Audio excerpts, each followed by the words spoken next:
Evet, şimdi projeden herkese merhabalar. Biraz önce deniz kenarında, yani denizi gören bir mesafeden size projenin çekimini yapmıştım. Şimdi Bodrum'a gelelim. YouTube kanalından herkese merhabalar. Şu anda rüzgarlı bir havadayız. Gördüğünüz gibi deniz dalgaları sahile doğru esiyor. Ekim ayındayız, 2004 yılındayız. İleride de belki izleyenler olur diye bu detayları veriyorum. Şu anda gideceğimiz proje lokasyon olarak burada aslında. Ben bu tarafı da size göstereyim istedim. Projeye gitmek için şu yokuştan çıkıyorsunuz. Burada çok meşhur bir proje var. Önünde Makro Center var. Hemen şu arkadan devam edip projeye ulaşıyorsunuz ve yaklaşık buraya 150-200 metre mesafede. Lokasyon olarak çok güzel bir yerde olduğunu söyleyebilirim. Burası Gökçebel.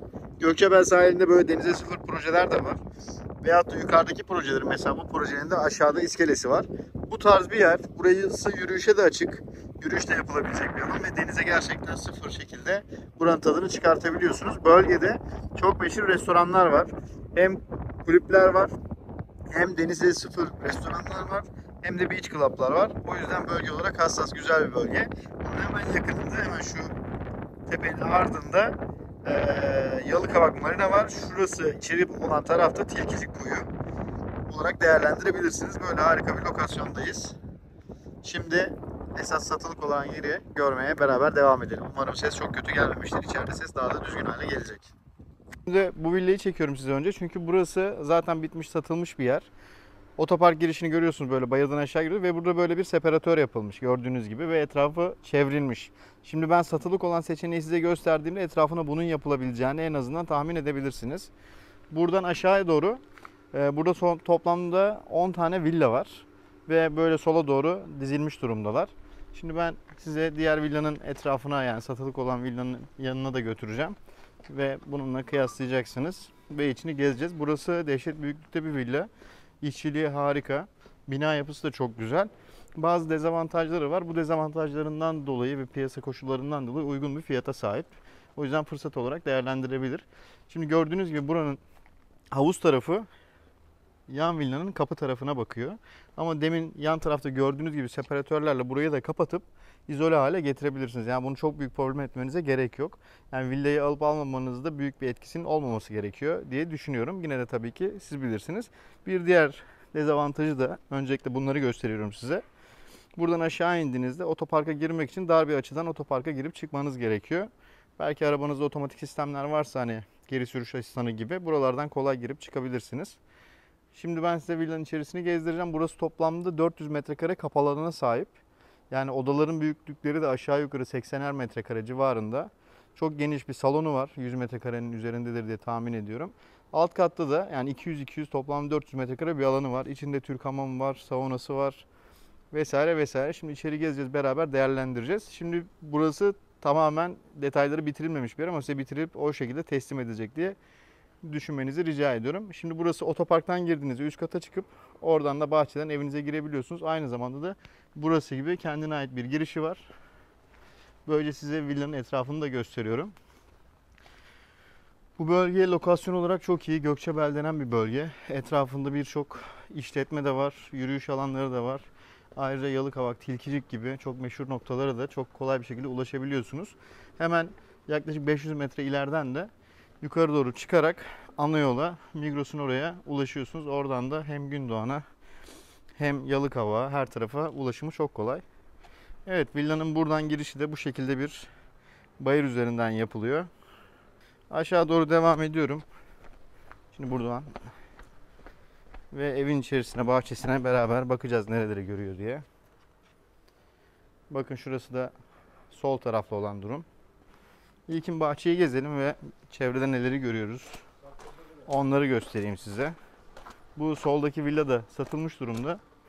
Hatta teslim alan mal sahibi bu otopark alanına yukarıdan su sızması olduğu için izolasyon yaptırıyor bu bölüme. Ama evin alt tarafında herhangi birinde hiçbir akma kokma bir şey yokmuş. Onun da bilgisini vereyim. Evet, şöyle bir bahçe alanımız var.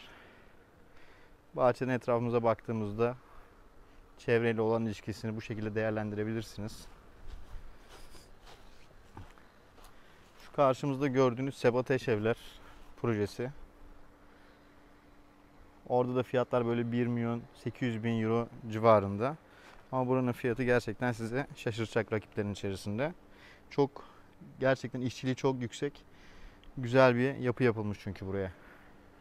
Bakın şöyle de bir ufak da olsa bir deniz manzarası var. Bu zaten denize bakan böyle bir alan. Şuradakiler denizi direkt görüyor. Burası da diğer alanları görüyor ama bir vadi görüntüsü var gördüğünüz gibi. Kötü bir manzara olduğunu düşünmüyorum. Hem yeşillikler içerisinde bulunan projeler böyle gözünüzde canlanabilir. Evet, bu metrekarede böyle bir inşaatta böyle bir fiyat gerçekten kolay kolay bulunmaz.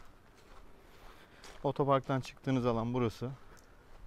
Bir de villayı size şöyle göstereyim. Sabırsızlanıyorsunuz, hemen evin içine gireceğiz. Ciddi büyüklükte çok güzel bir ev. Gerçekten hoşunuza gidecektir. Buraya ben daha önce de geldim. Burada demin size çektiğim bitmiş olan yer içi açıktı. Orayı görseniz tabii çok daha fevkalade olurdu. Ama maalesef size bu halde göstermek durumundayım. Sitedeki bütün yerler satılmış aslında ama hep yatırımcılar almış. O yüzden hayat henüz başlamadığı için de projede eksiklikler var. Ben buranın yöneticisiyle de konuştum. Dedik ya, inanın biri otursa hemen her şeyi başlatıp yapacağım.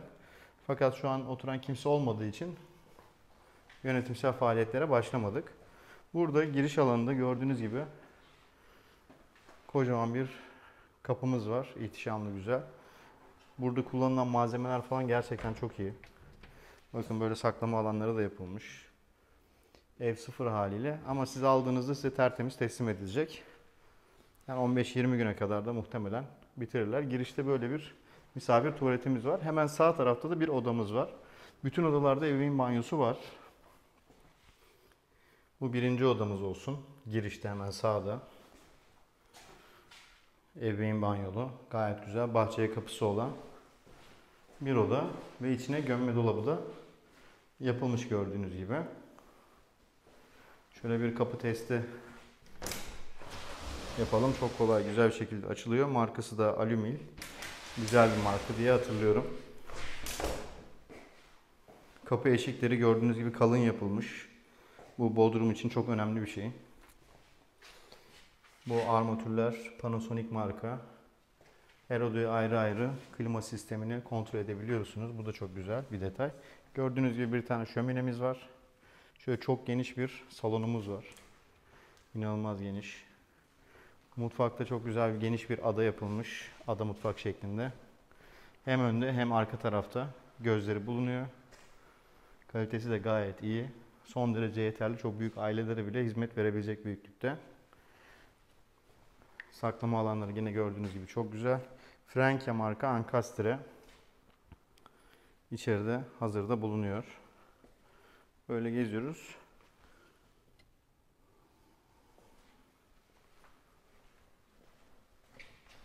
Tabii ki şu an temizlenmiş, bitmiş şekilde görmediğiniz için belki şey gelebilir ama burası yapılıp bittiği zaman, döşendiği zaman inanılmaz güzel duracaktır. Böyle bir elektrikli ocağımız var. Franke marka ve davlumbazımız. Gördüğünüz gibi yukarıda VRF iklimlendirme şeklinde değerlendirilmiş. Evet, şimdi yine bu katta bir oda gezmiştik. Şimdi size iki oda daha göstereceğim. Bir tanesi salonda bu tarafta. Bakın bu oda da çok geniş bir oda. Çok kullanışlı. Ve direkt havuza açılıyor. 25-30 metrekare civarında bir oda olduğunu düşünüyorum. Çünkü böyle de bir giyinme alanı var.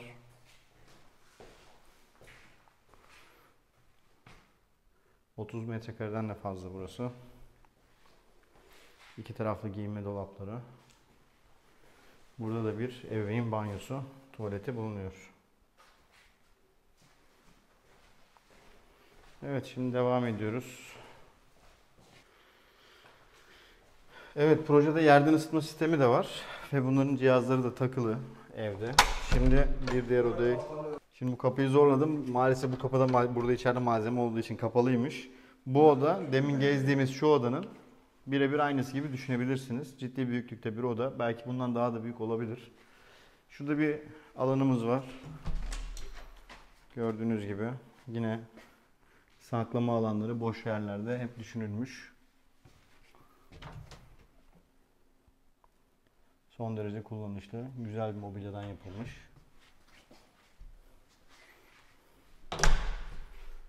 Evet, şimdi üst katı bitirdik. Üst katta girişten itibaren 3 tane ebeveyn banyolu odamızı gördük.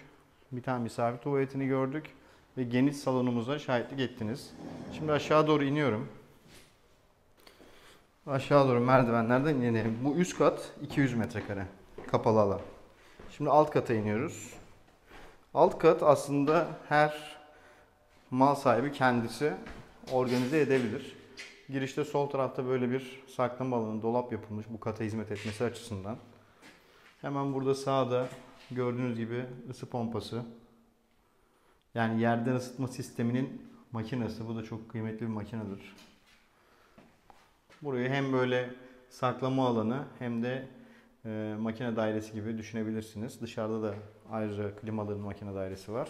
Şimdi buradan gittiğimizde sağ tarafta şurada bir alan var. Buranın gördüğünüz gibi 1+1 bir daire gibi yapmışlar burayı. Yani evinizde yaşayan bir bakıcı ailesiyle beraber yani çocuğuyla beraber kalabilir bile burada.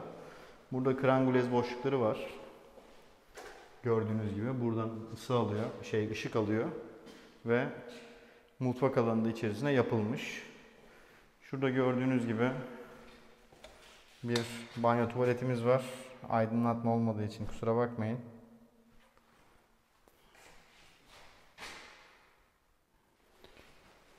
Bu alanı böyle devam ettiğimizde şimdi burası salon, mutfak, banyo, tuvalet ve burada bir oda şeklinde düşünebilirsiniz. Buranın da yine kendine ait aydınlatması var. Evet, buraya bir 1+1 daire gibi, evin içerisinde bulunan bir daire gibi düşünebilirsiniz. Devam ediyoruz buradan sağa doğru. Şimdi bu bölüm, mesela o bitmiş evde ortadan ikiye bölünmüş, iki ayrı alan haline getirilmişti. Burası tek parça böyle aşağı yukarı 100 metrekarelik bir alan. Burayı istediğiniz gibi bölüp farklı amaçlar için kullanabilirsiniz. Ve buranın da aydınlatma yerlerini yapmışlar. Şöyle yukarı doğru bakıyoruz. Buradan bir ışık geliyor. Çok geniş bir alan. Burayı çalışma alanlarına çevirebilirsiniz. Çocuk oyun alanı yapabilirsiniz. Hobi salonu, hobi odası yapabilirsiniz. Veyahut da aklınıza gelebilecek herhangi birçok şey için kullanabilirsiniz. Bu alt katta çok büyük bir alan olduğu için gördüğünüz gibi burada da havalandırma sistemleri mevcut. Ve bir akıntı, nem, rutubet sorunu gözükmüyor. Bir tek otopark alanlarında izolasyon yapılmamış anladığım kadarıyla. Geri kalan her yerde güzel bir izolasyon var. Burada yine çamaşır makinesi, bulaşık, yani burada çamaşır ve kurutma makinesi için yerler ayırmışlar. Bu evin alt katı sayesinde üst kat tamamen kullanışlı kalacaktır. Burada bir ortak banyo tuvalet alanı yine var. Devam ettiğimizde burada bir Türk hamamı yapılmış.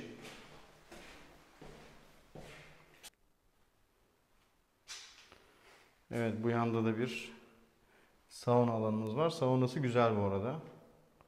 Türk hamamı çok tam teşekküllü gibi gözükmese de sauna gayet kullanışlı ve güzel. Duvarlarında işlemeler de yapılmış.